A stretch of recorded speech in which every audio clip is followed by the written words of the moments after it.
thought. Tonight, we're going to look at a biblical perspective which both supports this idea and, as we'll discover, flips it on its head to a degree. Join us as we continue to explore the role of religion in society on Created in the Image of God. First, let's meet tonight's special guest, Gerry Tostowaryk, also known as Dry Toast, and I think we'll see why as we progress into this show. He is the host of The Fact of the Matter, a weekly podcast that looks at history, society, and culture. Gerry's podcast searches for the facts behind famous situations, both current and historical, especially those involving religion, science, historic events, and philosophy. As a longtime instructor in ethics for the real estate industry, Gerry has studied and pondered the field of ethics for many years. Gerry, welcome to the show. Thank you very much. Thank you for having me. Well, we're glad to have you. And as an opening, we wanted to have you share the nutshell of your upbringing, basically the first 14 years of your life, those formative experiences that shaped you and molded you into who you are today.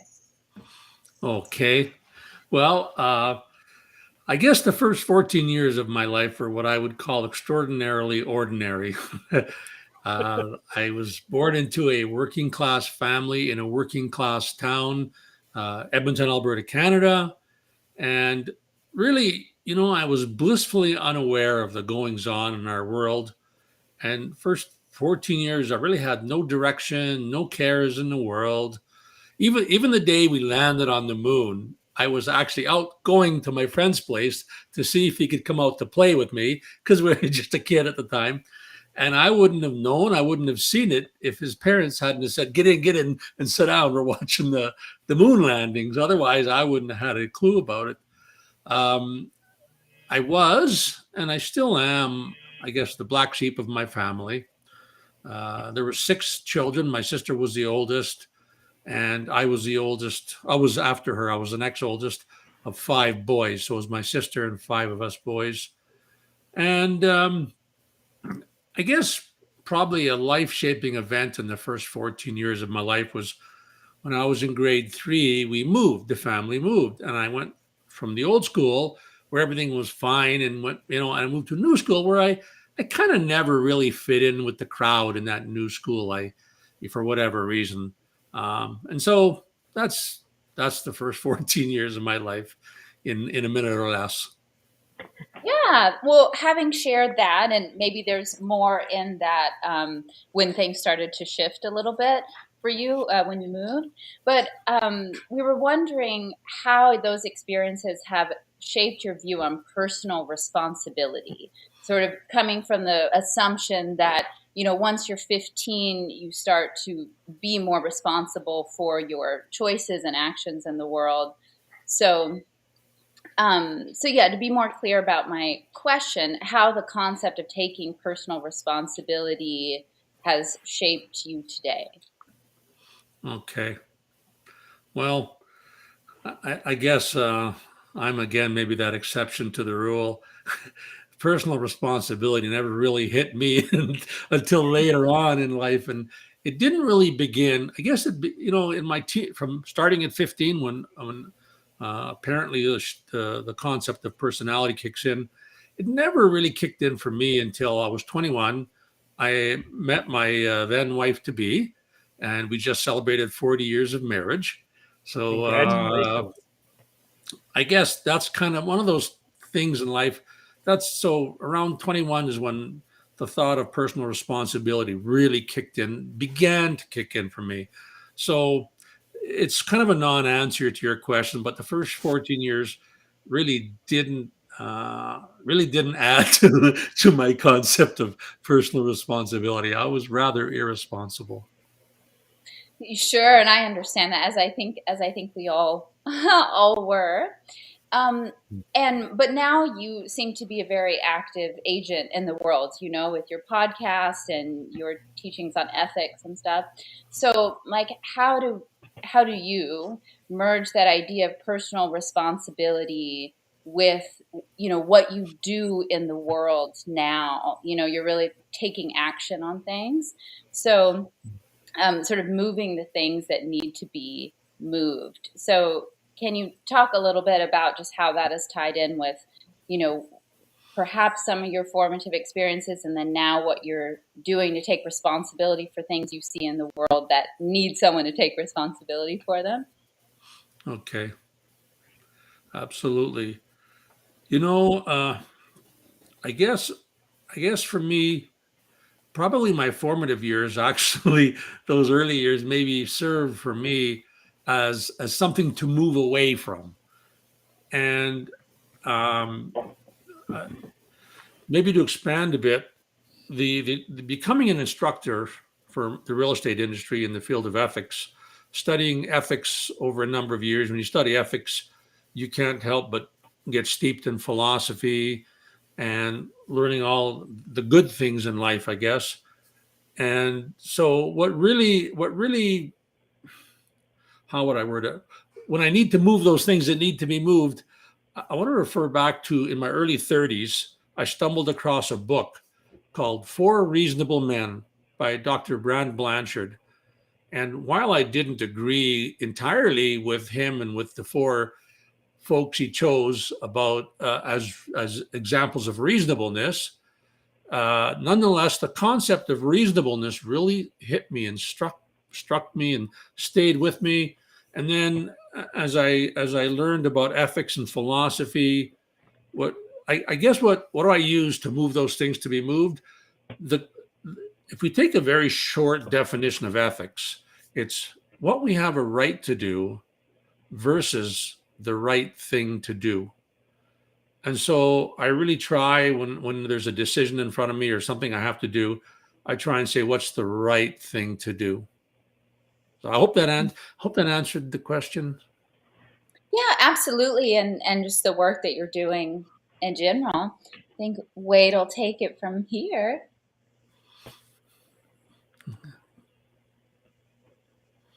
Hey there. Sorry, I was just futzing with the controls here. Thank you so much, Jacqueline and Gerry, for introducing and warming up the show and the audience. We're going to dive now into the topic tonight.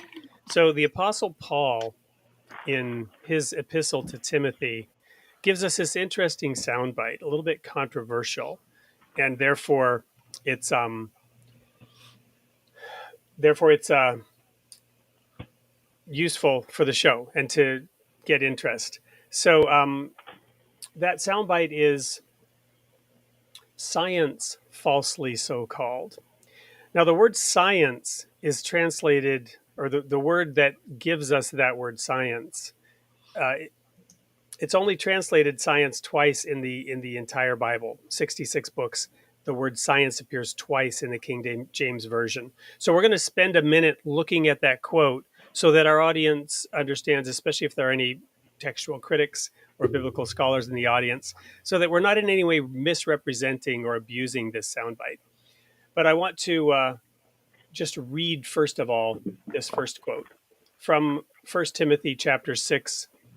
And Paul is referring to his young disciple Timothy and warning him. He says, "O Timothy, keep that which is committed to thy trust, avoiding profane and vain babblings and oppositions of science, falsely so called, which some professing have erred concerning the faith." Now, that word science will be translated differently in other translations, perhaps as knowledge. We'll get into that in a minute. But first of all, the word that is used is, and I have done some rudimentary study of Hebrew. I'm by no means, an expert in pronunciation and whatnot, but it's madah, and it's translated four times as knowledge, once as thought, and once as science uh, in the Old Testament.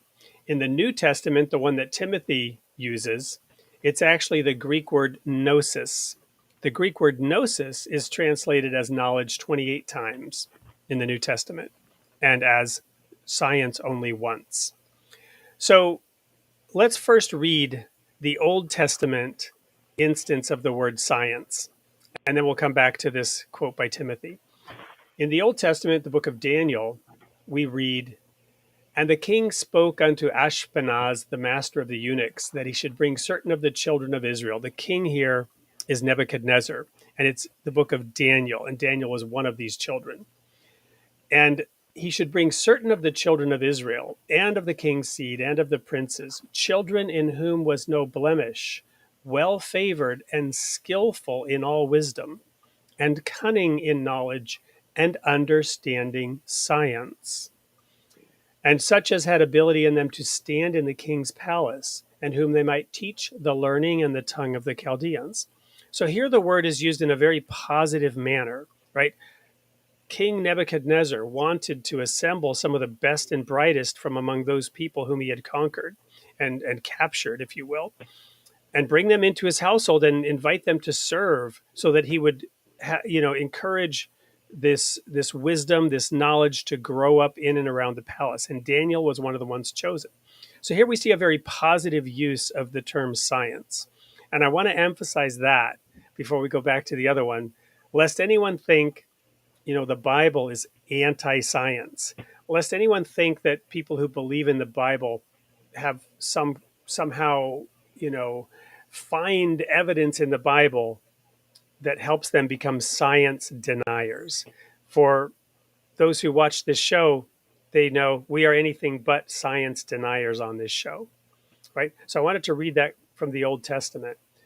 But getting back to what Paul said, given that background, and Paul was a scholar, Paul was an exceedingly bright and brilliant man for his time, and well versed in multiple languages, and yet he then flips this on its head and says science, falsely so called. Now we've got to spend a minute on gnosis and Gnosticism, right? Gnosis, the word means knowledge, and it's related to the term Gnosticism. And many scholars believe that this is what Paul was getting at, that he was combating Gnosticism, right? So they would tend to dismiss the point that I'm trying to make here by saying, well, it really has nothing to do with knowledge. It really has nothing to do with wisdom and science. It's strictly Paul combating this wrong theological argument. Let's quickly read from gotquestions.org a definition and a statement about Gnosticism. The definition of the word Gnostic is about as easy to nail down as a flopping fish. It is derived from the Greek word gnosis, meaning to know. In the case of Gnosticism, what is known has shifted over the thousands of years since Gnosticism first reared its head during the formation and solidification of the early church, right? So Paul was a contemporary of the disciples. He came on the biblical scene right after Jesus' crucifixion. He was not involved in the later consolidation of the church, during which this Gnosticism arose and was identified. Again, my point is it's not this, but I want to just quickly cover what you'll read about Gnosticism. Basically, the Gnostic believes in acquiring special mystical knowledge as the means for salvation. According to Gnostic beliefs, there is a great God that is good and perfect, but impersonal and unknowable. The creator of the universe was actually a lesser deity, a cheap knockoff of the true God, who wanted to create a flawless material universe but botched the job. Instead of having a utopia, we ended up with a world infected with pain, misery, and intellectual and spiritual blindness. All matter is now corrupt and evil. However, when this lesser deity created man, he accidentally imbued humanity with a spark of the true God spirit, making man an inherently good soul trapped in the confines of an evil material body. So getting back to what Paul was actually saying, it's my position here that he wasn't addressing any of that. Paul was a scholar in the Old Testament, which was the Bible at that time. He knew all about the Garden of Eden, and the story there and how that is represented. We've covered that many times on this show about the tree of the knowledge of good and evil, and that God knew and intended that man would search his own way and would have to use human reason. Paul spoke elsewhere about people who were mature and who, by reason of use, exercised their senses to discern good and evil. And this is in a sense the basic of scientific inquiry, right? We explore that which is around us using our senses. We form hypotheses, we come to conclusions. So what was Paul referring to if it wasn't Gnosticism? Well, my position is this, and this weaves into the whole theme of the show, and we'll get back to Gerry in a minute here and ask him to, comment on this from the perspective of the work that he's doing with his podcast. And it is this, that throughout the Bible, the 66 books, we see this progression of revelation. God is constantly sharing new information with his creation. When humankind in the Garden of Eden determined to take for themselves the prerogative of understanding good and bad, evil and truth, just instead of just following, you might say in blind faith, what God told them, they set out on a path of inquiry and reaching their own conclusions. And they experienced no end of problems and challenges as represented in the words of the Bible and in our own human experience. And God continually gives them additional insight, additional teaching, additional knowledge, referring them back to what was already said, but also updating it and explaining it in the context of a growing world, right? Where you went from just families to tribes, to city states, to later empires, and today's complex world in which we live. My point is this: I believe what Paul was talking about can be easily described by just getting out on the limbs of the tree, moving too far away from what we could easily call the trunk of the tree, the knowledge that is grounded in the revealed word of God. We should absolutely be pursuing scientific inquiry. We have chosen the path from the dawn of human history of scientific inquiry, of finding out for ourselves the difference between good and evil. But there is divine input available. This is what Paul was referring to. As we pursue scientific inquiry, we should always be going back to the bedrock of revealed knowledge from the divine creator who's given us a handbook, who's given us guidance, and we can check back in as we're exploring and learning and growing. And Paul was simply warning Timothy to not get too far out on the limb, to check back in both morally, ethically, with what he already knew and understood. So that's the position that I'm taking on this verse. Gerry, I've sort of held forth now and explained my perspective. What are your thoughts? What's your reaction to all of this? Oh, I need about an hour or two. There's so Well, wow. you've got 10, 20 minutes at least here. So Okay, there's so much in what you've just said. So much. I'm struggling with where to start, but let me start by answering the question maybe in the simplest manner. And again, where I come from, especially with my podcast, is I try and take myself out of the equation. I try and come at the 30,000-foot view and look at all the evidence and everything and where it leads. And so this to me, the simple answer is there should be absolutely no friction between religion and science. Why do I say that? Well, okay, let's make the assumption there's a God, and this God created the universe and all of us. Well, then what's to be afraid of science? It's all been created by the creator of the universe. So what's to be afraid? What's it gonna, so there's nothing to be afraid of there. And I believe the Catholic Church is also very strong in the fact that whatever science finds, they find. In fact, some of the listeners may or may not know, but the Catholic Church I think it was around 1100, started the university system we have today, and they created the system that is our universities today, our university system. So they very much were in favor of promoting what the sciences. In fact, one of the podcasts I did, well, it was a 2 or 3 part series. I did one on Galileo in the Catholic Church, and what really happened. We delved into the facts behind that, and that's an interesting one. In a nutshell, they were not against the science of it all. So there's the short Yeah. answer. And perhaps I'd invite you to just unpack that for a moment, because the common conception around Galileo and Copernicus is that the Catholic Church was trying to squelch knowledge and trying to shut up both Galileo and Copernicus, and obviously that's, from your perspective, not entirely accurate. So unpack that a little bit for us. Sure. Okay. Well, for example, so Galileo was promoting the Copernican theory, that everything revolves around, we all revolve around the sun, not around nothing, everything doesn't revolve around the earth, geocentric versus heliocentric. And Copernicus never got in any trouble. Nobody ever came after Copernicus, the one who started the theory. And so what happened was, I wasn't there, but just based on the research, the Catholic Church was actually funding Galileo. They were funding his research but at that point in time, most of the scientists still believed that everything revolved around the Earth. And with the crude instruments they had at the time, and not realizing just how far away the stars really are, they were misreading the evidence.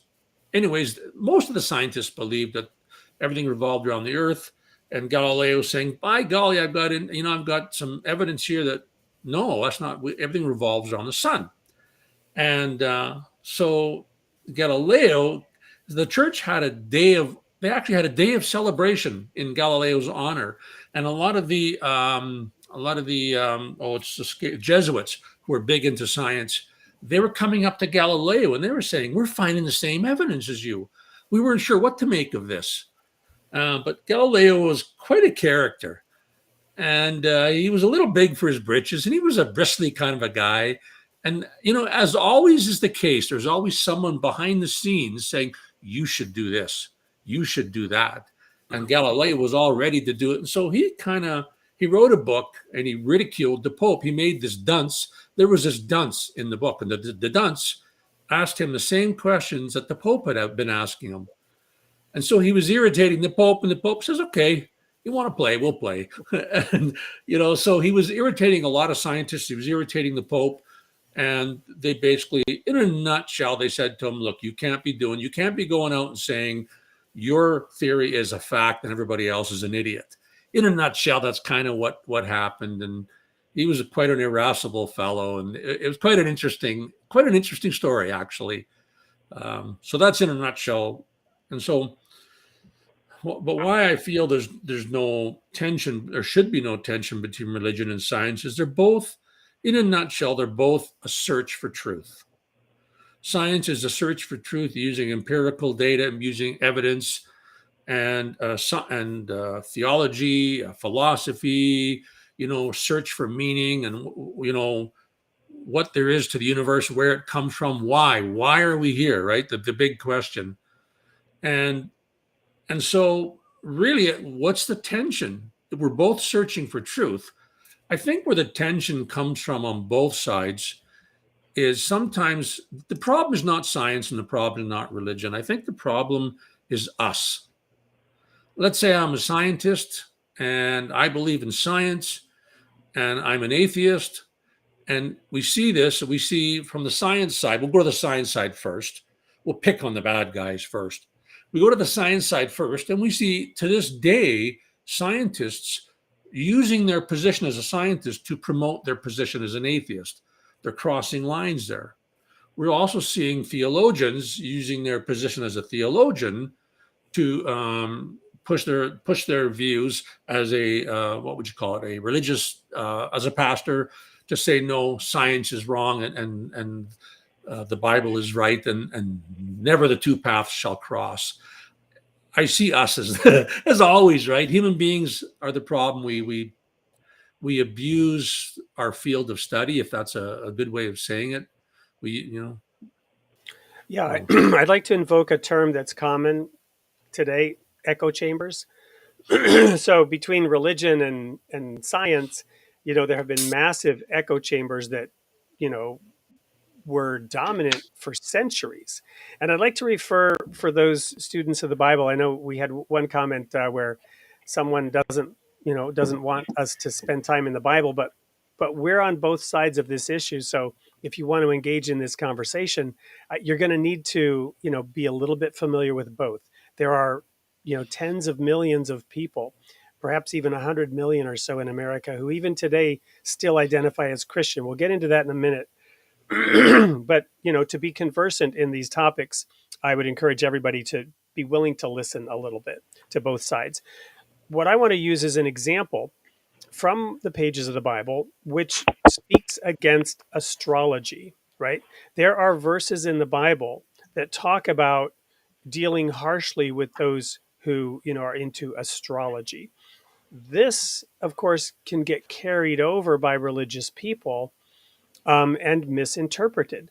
But again, from the perspective of continuing revelation or progressive revelation, what happens over time is these echo chambers evolve. And this, the scientists of one era are the, stupid quacks of another area. And we tend to look back and sit in judgment of what went before us. But, time is a moving stream. The Bible covers thousands of years of history. So imagine that creator that you referenced, and I agree 100%. There is a creator, and the universe and everything we can perceive with our senses is his revelation. The creation is, in fact, a revelation of higher principles. What did Einstein say? I want to know God's thoughts. He viewed things from that perspective. The universe is, in fact, a revelation of higher principles and also, quantum information, right? My point being this: the creator of all this recorded through probably verbal stories going way back those first few verses about the creation. And people want to look at them and say, well, they're not scientifically accurate. I look at them and I find scientific accuracy within them. I find that God reveals himself to be the creator of time and space, and he even says that in those first few verses of the Bible. He says that God put the greater and lesser light in heaven to create signs, seasons, days, and basically time, right? So the movement of the bodies is revealed in the first few verses of Genesis as creating space time. It's right there. Other aspects of it would seem very unscientific.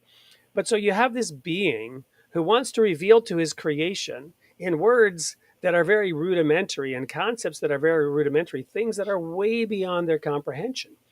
Religions then enshrine what they know at that moment in time, and it becomes dogma. And it then prohibits people from moving forward, right? Because they're trapped in a false, rudimentary, elementary, baby understanding of what the texts were revealing. But we tend to throw those babies out with the bathwater, right? And those who want to point out the error and, to your point, prove their way as being right, and put forward the atheist proposition as scientific truth and reality, right? Then these echo chambers get formed on either side, and we're not having a discussion about this. So anyway, I just wanted to interject some of those thoughts. So it's not that the Bible is against studying the stars, right? But it does warn against the enshrined dogma of yesteryear, whether it's religious dogma or scientific dogma that is later proven wrong. no, those are some good points and very accurate. And whether it's religion or science, anytime you put forth a position and argue it, yeah, we all as human beings we have a hard time remaining neutral? Are you searching for truth? Are you on a search for truth? And are you prepared to go where the evidence leads you? Or are you putting forth a position and only looking at the evidence that supports the position? What's that? Cognitive dissonance, I believe that's called, where we only look at the evidence that supports our position. So anytime we're putting forth a proposition, we run the risk of losing our neutrality in the argument. And that's on both sides of the equation. There was a You made me think of there was a great American philosopher, 20th century philosopher. You might be aware of Mortimer J. Adler, and he wrote many works. I really respect the man, but he set out, like so many philosophers, he was an atheist, and he set out to prove there's no God. And he said, "I'm going to go," and he said, "Okay, as a philosopher, the only way that we can prove there's a God is if we can find a question to which the only answer is God. If we can find a question to which the only answer is God," I don't know if you're familiar with his journey. He said, "Then there's a God. And I'm going to prove that there is that question doesn't exist. I don't want to spoil the book if anybody wants to read it, but he got a big surprise in his journey. And he found a really interesting question with a really interesting answer. That if I mention the question, everyone will go, "Oh yeah, I've probably heard that question." So I don't know if I want to spoil it. If you want me to spoil it, spoiler alert or not. Yeah, spoil it. Completely Yes. up to All you. right. Spoil it. So he basically said the only way to prove there's a God is if there's a question to which the only answer is God. And he said he came up with the question, why is there something instead of nothing? And and I read that book years ago, and I pondered that question, and it's like, yeah, there's only one answer I'm coming up with. Speaking of the science versus religion thing, 24 years ago, I was in a bookstore. I went into a bookstore. I was working out of town for a few years, and I just decided, I don't know what got me going. I wanted to find a book on the life and times of Jesus. I didn't want a dogmatic book. I didn't want a book on religion. I just wanted to know, what kind of home did they live in? What kind of things would he have done? Where would they eat? What would they do? What was it like, the village? And I stumbled across a book simply entitled Jesus by a gentleman by the name of John Dominic Crossan. And it struck me because I was reading this book, and it was a really revisionist view of Jesus based on the new, whatever they called new wave kind of stuff. And it had no basis in fact. And it was just out there on a limb, like Paul warned Timothy, don't get too far on a limb. He was kind of far on a limb. And that was the day I decided I'm going to read everything I can for and against God, for and against religion, for and against, the God versus religion thing. And I've read numerous books. I've read numerous works by some of the biggest names on both sides of the battle, and so far, and I try and remain neutral, but so far, the atheist side is losing badly in their arguments.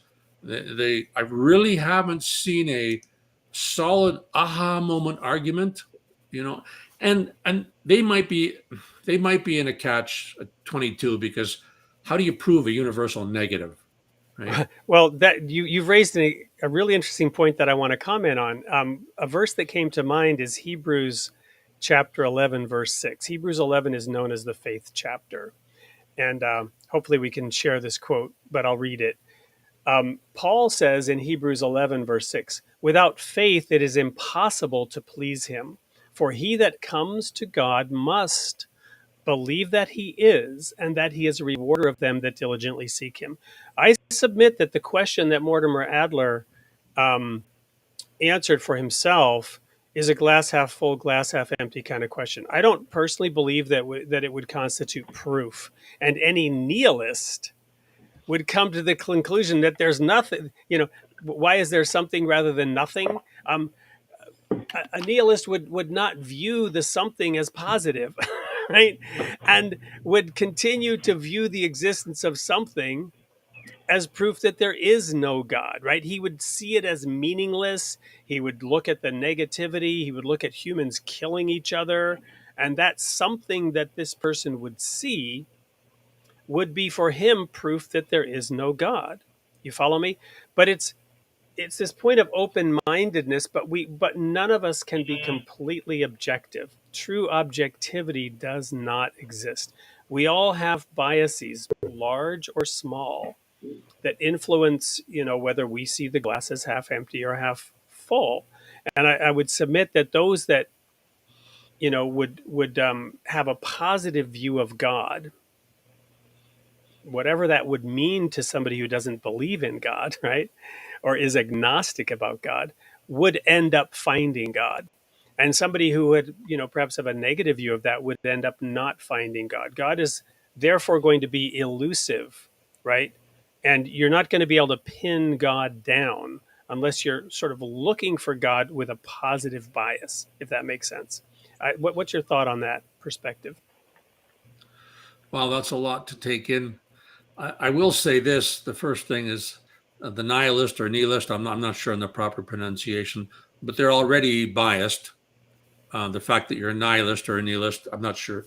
Um, that's going to bias your how you approach the issue, and so that takes away a little bit from their position. When I first read that question, why is there something rather than nothing? I laid awake at night for months, and I mean months, and I pondered this and I pondered this, and I keep coming back to, okay, let's say there's no God. Let's take the nihilist position. There's no God. Something just happened to be here forever. Something was always here. It didn't come from anywhere. There's no meaning to universe, but yet all the planets and all the stars and all the rules and laws of our universe that function so on such tight rules, I just have a hard time with it. Was always here. Either either God created the universe or nothing created the universe, and there's no meaning, but yet everything's here.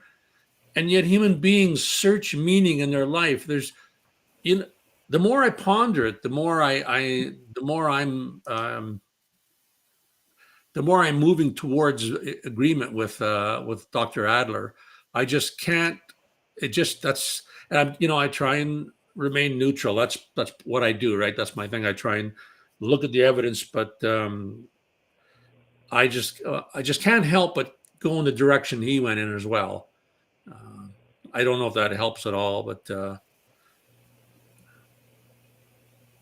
No, it does. I'm slightly distracted by a couple of comments from our viewers here. One of which is uh, that objective reality exists and can be perceived, by Ian. So I'd love to dig into boy, the that comment. postmodernists would have a day with that one. Right. I'd love to dig into that sometime, and Ian, perhaps we could have you on the show sometime to discuss that idea, and we could dive into it a little bit because it's a very good one. I don't want to go into that particular trough right now or discussion, but you For raise what a it's good worth, point if that he's could be saying what I further think he's discussed. saying, for what it's worth, if he's saying what I think he's saying, I agree with him. Um, So I just again, wanted to it add would that. be thank you. It would be an interesting discussion. I want to shift gears. We're going to move towards an article now that recently came out.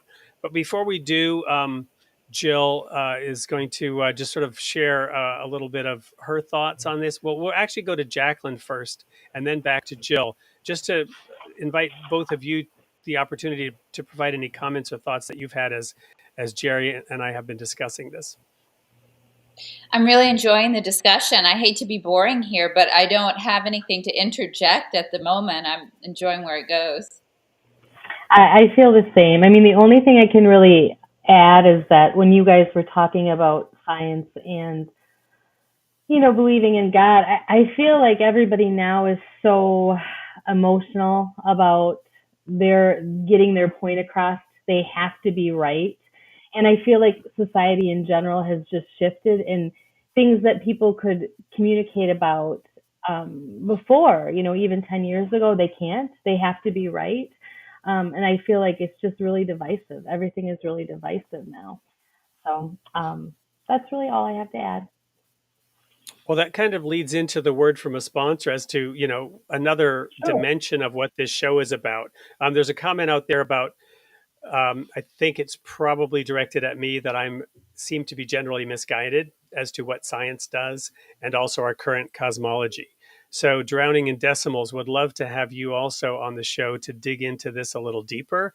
Perhaps you and Ian, and we could get into this. I'd love to, invite you to explore a little bit more fully that topic and find out if indeed I am misguided. I could very well be misguided.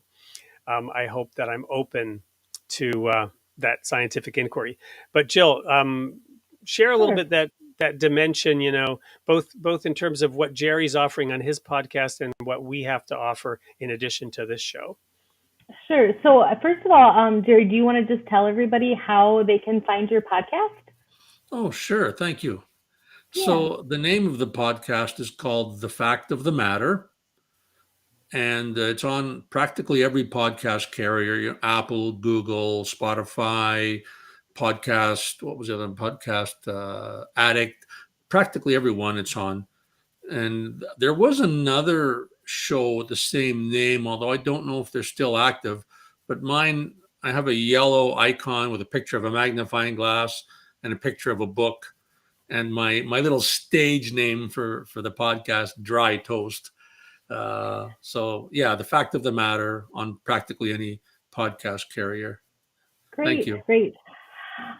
So we'd like to just share with you guys a word from our sponsors, Something or Other Publishing. It's one of the sponsors of the show, and they have launched a Unity in Diversity workshop. A core group of individuals from diverse backgrounds and perspectives have been meeting regularly to participate in further developing a workshop format in which participants learn how to openly share contrasting perspectives in a respectful, healthy, and productive manner. I've had an opportunity to be in this university in diversity group, and it's basically a group where, although we have differences of opinions, how can we share that and be productive and be open and not be emotional about not agreeing with what we always want people to agree with? It's a great group, and we're going to take some time. We're going to take these university and diversity workshops to the next level by inviting our guests each week to join us, along with any audience members who would like to explore the wonderful experience of breaking up the echo chambers that are dividing us and leading to negative results throughout society. Just email info@soopllc.com and reference Unity and Diversity Workshop. Thank you, Jill. Yeah, no problem. We had a comment here about positive emotions allowed. I'll just share a quick vignette as we then segue into the next segment here. Positive emotions allowed, exactly. So I was at a workshop once, or a conference once, where a person had written a book about the virtues being the language of emotions, virtues being the language of emotions. And I said, I can't attend your. I happened to sit next to this guy at breakfast. I was also presenting a workshop. We were talking about our workshops, and I said I would love to attend your workshop, but I can't. I have a conflict. I'm giving mine at the same time. Can you give me, over breakfast, the summary of your book? And he said, I can do it, in 30 seconds in between, bites here. I'm like, great. He said, emotions are either evidence of or the absence of a virtue. Emotions are either evidence of or the absence of a virtue. That's a really interesting thought. I actually think it's fairly profound, and I've thought a lot about it, and it's something maybe to ponder on. Emotions being evidence of a virtue or the absence of a virtue. And anyway, moving on then, that might be a little something to keep in the back of our head as we move into the next segment here. So I'd like to share from an article from a website, Religion News Service. This is an article that was written December 1st. The title is Why Americans Are Leaving Their Churches. And an author named Stephen Bullivant, who's done research into demographics and sociology, provides his opinion on nonverts, right? Nonverts, people who were converts and who are now nonverts, people leaving religion. Nonverts, the making of ex-Christian America. And the premise of his book, as illustrated by this author, is that unlike Europe, where there's been a slow erosion of religion and people have been leaving religion for many decades. I remember when I was in Europe as a pastor, we had this term, the North European plane of irreligion, right? And yes, I am Swedish, as the name Franson would indicate. I went to school in Sweden, fourth, fifth, and sixth grade.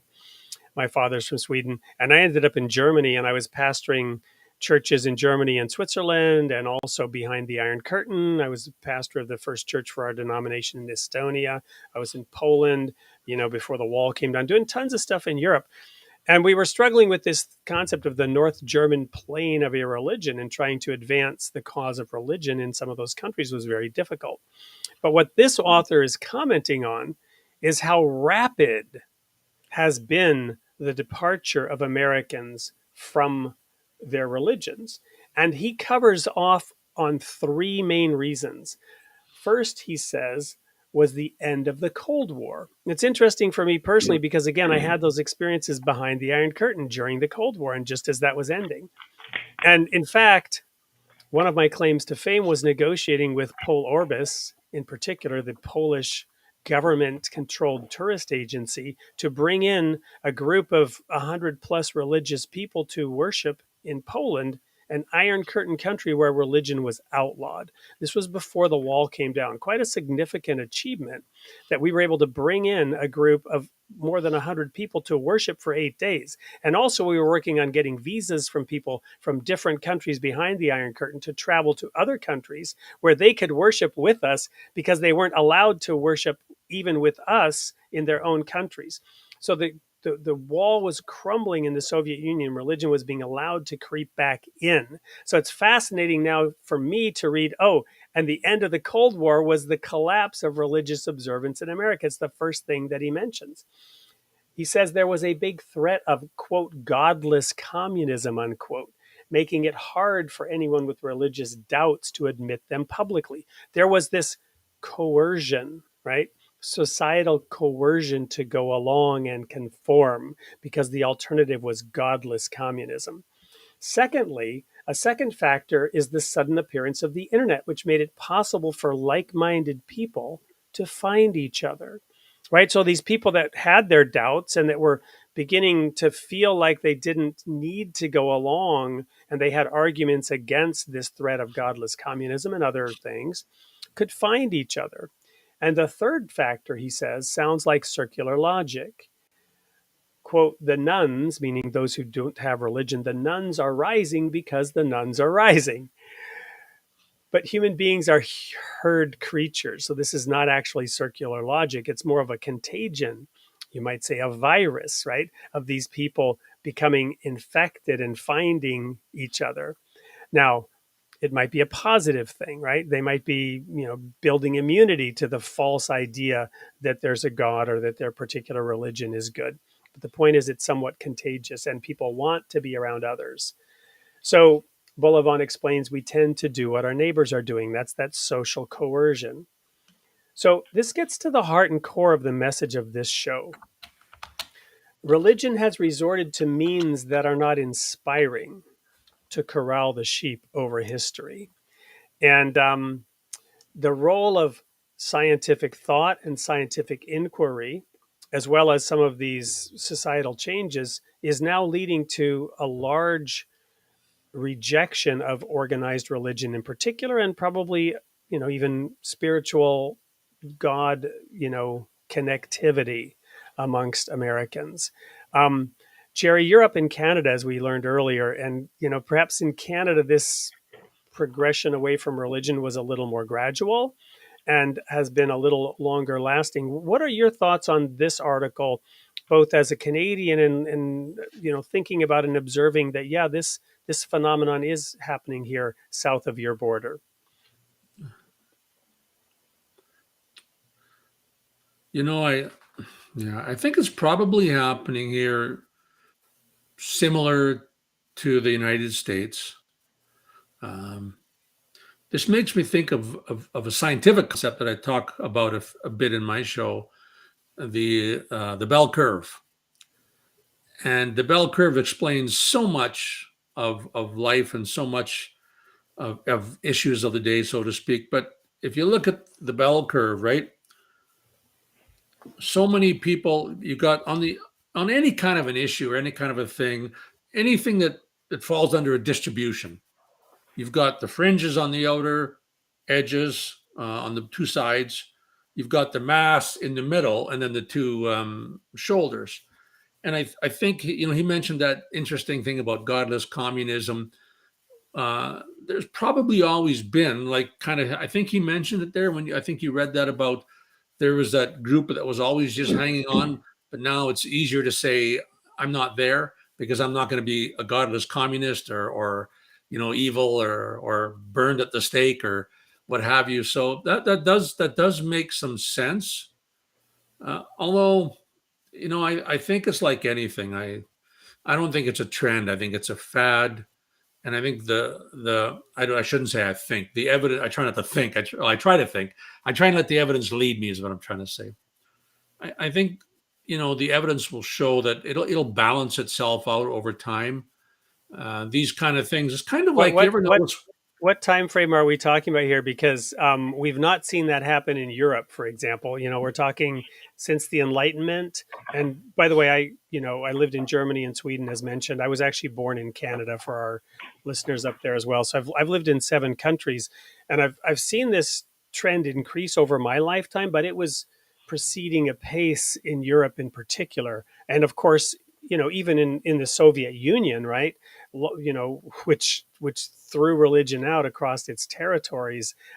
They've come back to it, but I think we're seeing an erosion, right? So, what time frame are you referring to? Because he also provides the data. There's a graph which I think I shared with you from 72 to 2018.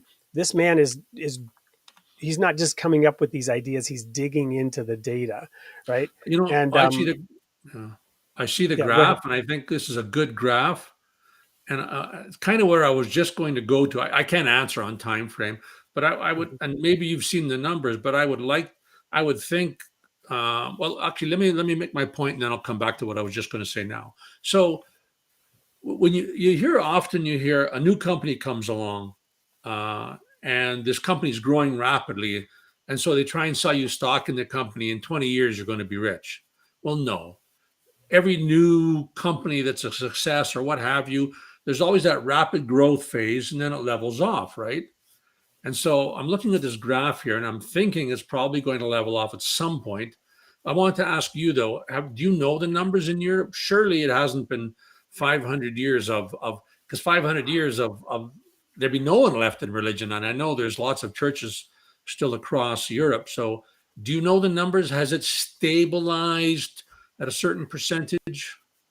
Well, I think the graph is America, right? And The graph's America.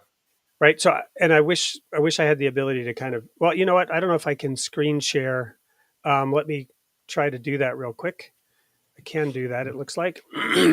um, But this graph also says with no religious affiliation. So I don't know, a lot of people might not be religiously affiliated, but still believe in God and still believe in a higher power. Yeah. it's possible for sure. So this graph is America. And what we see here, 72 to 92, and then you see this dramatic spike. What's interesting is it's showing the similar spike happening for adults and those under 30. And it very much has this point in time, which is the beginning of the internet. Um, I would submit that what this graph shows is that the population of America is beginning to mirror some of the populations in Europe. And as you've said, there still are churches in Europe. There still is religion in Europe. Um, and I don't really want to go into the point about quality, right? I don't want to make a qualitative judgment about, what those people believe or how zealous they are or how fervent they are. You know what I mean? Um, so it's probably true to. I think you make a really good point about the bell curve. and the distribution, right? That there will continue to be those who will tenaciously cling to religion. But the bulk of society has clearly shifted. And in Europe, we've not seen it shift back at all. Can I disagree with that? Sure. You might know the numbers better than me. I haven't, but I thought between Christianity and Islam, I thought we were talking like 5 billion people, which is over half the world population. Is that does anyone know? Am I off on my numbers? I know it's in the billions between Christianity and Islam. We're in the billions. The numbers. Now that's not very qualitative, right? Some are more into it, less into it. We're not. We're simply. It's kind of like an on-off. I'm just simply saying an on-off. How many? I don't know. Do you know the numbers? No, I mean, rough numbers were, somewhere around 1 billion for each of those. But that includes, large countries that, are perhaps not experience what this graph showed about the United States. I just Googled Christianity. How many? And Wikipedia, which is a reasonably good source, says 2.4 billion adherents of Christianity, and I think Islam is not far behind. So, I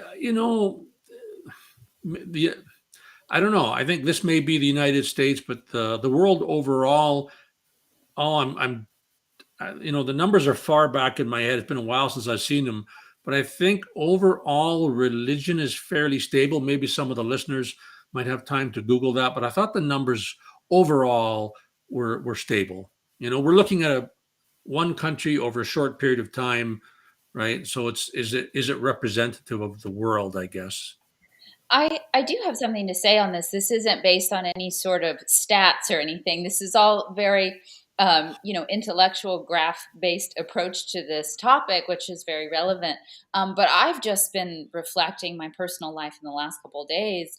And I mean, you could say from some of my work the last 5 years and then in more of my interactions recently, I feel like there's a spiritual and religious revival happening, and maybe that hasn't showed up in the graphs yet. I think that, but I know like a lot of people who were raised very like irreligious or secular, who have found faith. They're young people, like you wouldn't know it by looking at them or what have you, but who have become very devout. And I think it actually coincides with the lack of religiously inspired moral principle guiding the world, guiding the social element of the world.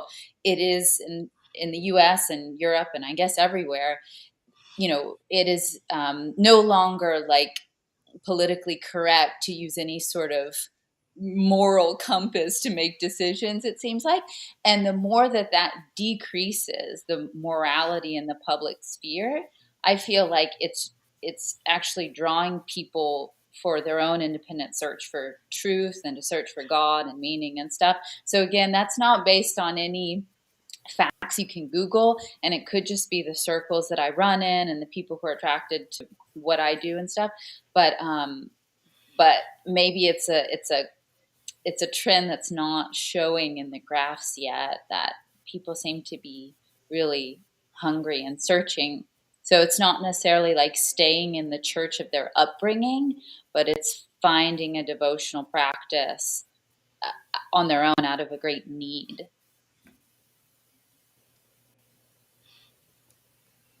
I agree with you. I agree with you.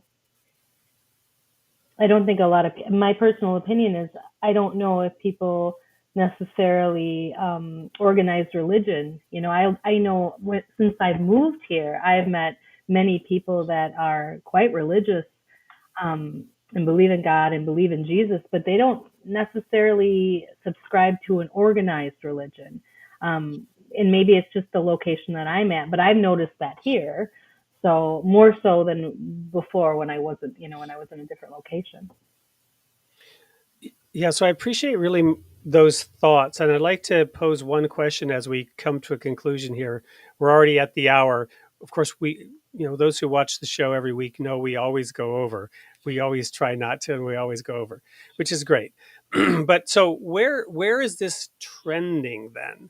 What does the future hold? Given these trends that we've just talked about, both the graphs, the dominance of religion still globally, at least people who profess and claim that interesting chart that I think our technical support ran across the screen while Jacqueline was talking or Jill was talking. Where's this trending? What's next? Will we see that revival continue? Will echo chambers tear the world apart between those who adhere to religion and traditional morality? Will we find some kind of balance? Who wants to go first and just share where are things trending? None of us lay any claim to being prophets, even with the smallest of small p's. But what's your sort of prediction as to where things are going to go in the near future? Let's say, not the distant future. Well, personally, I think that the worse things get in the social sphere of tolerating immorality and dishonesty and cheating of all sorts and corruption of family and all of that stuff. I think that the more blatant that becomes, the worse it gets, the more it's going to draw people together and towards a godly foundation. I agree. I think it's a pendulum. I feel personally that our pendulum is way on one side right now, as far as morality, and I feel like it's gonna have to go. So the question is where's it gonna go? Right? Is it gonna go way on the other side? Is it gonna come in the center? But I think you're right. I think the harder things get for people, and the more chaos that you have, and sadness and things like that, I think people will start to search. I think I'm going to say the same thing you ladies said, but I'm going to say it in a more egghead kind of a manner. Do it. And I want to start with one of the listeners, Ian, there had mentioned truth will out. It always does. That reminds me of a saying Winston Churchill said, and I'm going to butcher it, and I apologize, Winston. He said something like, he was talking about truth, and he said, malice attacks it, ignorance derides it, but in the end, there it is. And so powerful. And so speaking, as I mentioned, I'm an instructor in ethics. And ethics has been, ever since before the time of Aristotle, ethics has been a study. And it's kind of like, ethicists are like economists. If you took all the economists in the world and placed them end to end, they wouldn't reach a conclusion. And ethicists are kind of similar. And we've been, the study of ethics has been revolving around the theories of ethics for thousands of years. There's two main streams of thought. There's consequentialism, where good behavior is based solely upon the consequences. Good consequences, therefore good behavior.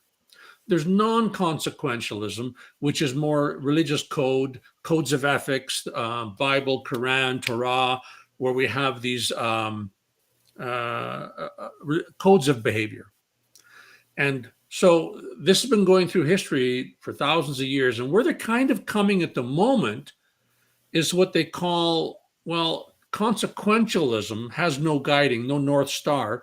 And it leads to a thing you've probably all heard, because it's out there right now, relativism, where my truth for me and your truth for you. And there's really no truth then. So we tend to be heading towards there's an answer that we need a guiding North Star, and otherwise ethics is meaningless. So I'm kind of saying the same things you ladies are saying, but more of an egghead theoretical manner. I don't know did I make sense there? Did I explain that well? Absolutely. Okay. Absolutely. And not even dry toast, by the way. Humorous and colorful. So my humor Gerry, is dry. I didn't actually ask this or find out. Are you a family man? Do you have a family, children, perhaps? We do. We have 3 grown children. 30. Oh boy, I'm in trouble. 37, 34, and 30. 2 boys, the first 2 are boys, and the youngest is our daughter. Congratulations. Yeah, Thank you very much. Grandchildren. Unfortunately, none yet, but time Yeah. will tell. Right? Well, so the reason I ask in this context is, and this perspective, and Jill and I have talked a lot about this. We're in the process of raising teenagers right now, and it's challenging in ways that, and of course throughout history, right, the older generation has always had this challenge, and the younger generation has always had this challenge of, the stream of time is moving and things are progressing, and the old folks don't get what the young folks do, and the old folks think that whatever the young folks do is much more terrible than whatever they did when they were that age. You mentioned when you were 15 you didn't take personal responsibility. Mea culpa, right? My seminal experience was at age 19 up in Alaska with the state troopers in hot pursuit, running off the road at 120 miles an hour, and somehow surviving, right? And that was a wake up call.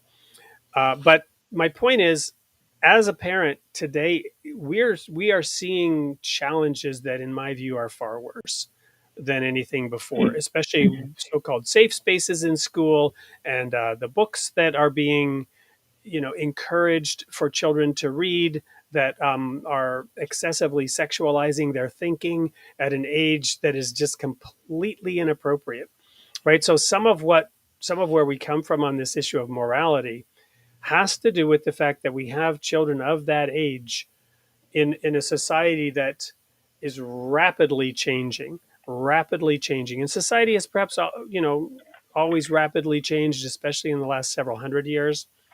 But what is generally considered moral and what is generally considered a standard fabric of society is changing dramatically. So these are some of the issues that we deal with on the show. But it's been just wonderful, Gerry, to have your perspective here with us tonight. And I really do hope that you've enjoyed it as much as we have, and that we will perhaps be able to have you back on the show at some future time, maybe with Ian and others who want to dive into objectivity versus subjectivity, or other topics that we might find that are interesting to us and to the audience. We'll let you have the last word before a final, reminder about clicking, subscribing, and all that. But Gerry, what would you leave the audience with in the wake of all this? Well, first, I don't want to forget, let me thank you very much for the pleasure of having me as a guest. Something you just said reminded me of the late, great Judge Antonin Scalia. And he's, you mentioned what's going on these days with our children and that. And I try and look at the fact of the matter. I try and look at both sides of everything, the good and the bad and everything. And I'm finding very little redeeming in where that is going.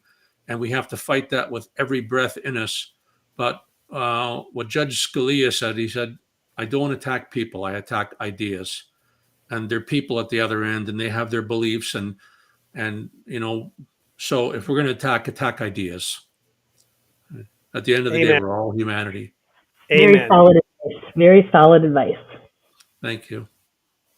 Since I got the last word. Great. So thank you, Ian. The battle is eternal, he says. So Jill, or Jacqueline rather, do you want to wrap it up for us today? Yeah, sure. Well, I just, again, want to thank everyone for being here and thank our audience for watching. Remember to email Soup Publishing. So that's Soup LLC, info at SOOPLLC.com if you want to be part of those Unity in Diversity workshop groups. So email and reference Unity and Diversity if you want to get information about how to join that. And remember to like and subscribe. It definitely is great for this channel, and we really appreciate it. Both created in the image of God, and bookmark our guest, Gerry Dry Toast, and it's Fact of the Matter, his podcast. And we all look forward to seeing you next week.